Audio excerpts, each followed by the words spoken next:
Salut à tous, c'est le collectionneur. Aujourd'hui, je vous propose de découvrir ensemble la Nerd Block du mois de juillet. Et pour ceux qui ne la connaissent pas encore, la Nerd Block c'est une box qui vient du Canada et qui coûte environ 30$ par mois, frais de port inclus. Si vous souhaitez vous abonner, je vous mets le lien dans la description avec quelques codes de réduction.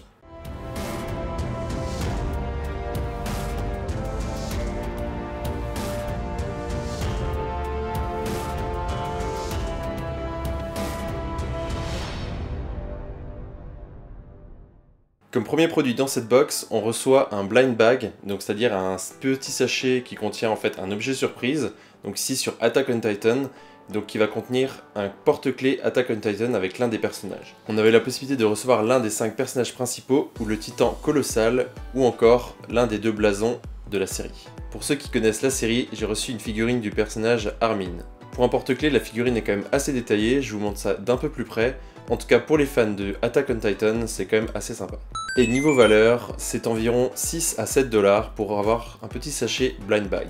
Ensuite on trouve dans cette box un pins Transformers exclusif à la box.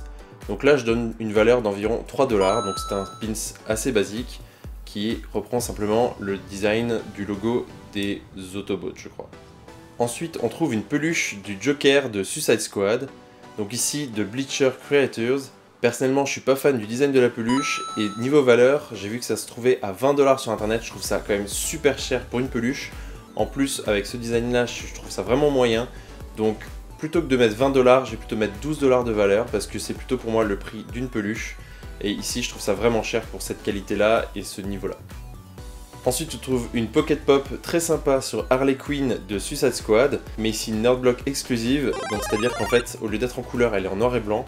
Alors personnellement, je la préfère en couleur, mais ça reste une exclusivité.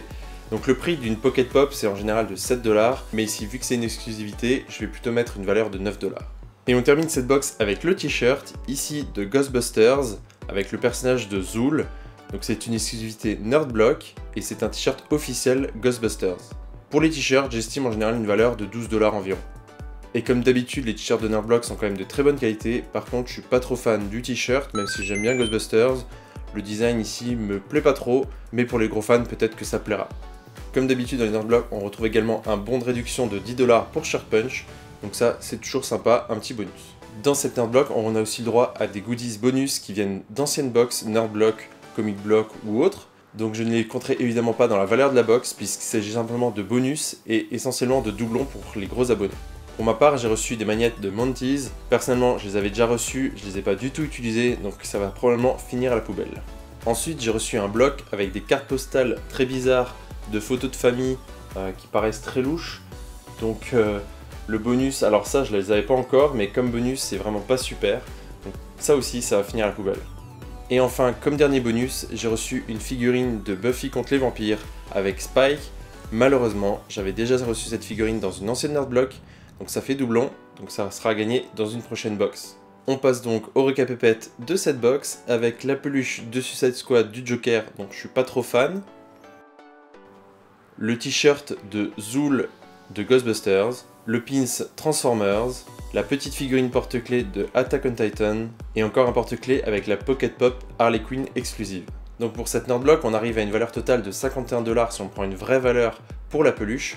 Par contre, avec mon estimation plutôt de 12$ pour la peluche, on arrive seulement à 43$. Ce qui fait un gain de 13$ pour la box, ce qui est bon, c'est correct. Au-delà de 10$ pour moi, c'est qu'on est gagnant. Par contre, ça reste quand même un peu limite, connaissant Nerd Block, ils ont fait déjà beaucoup mieux. Donc là, je suis un peu déçu par cette box.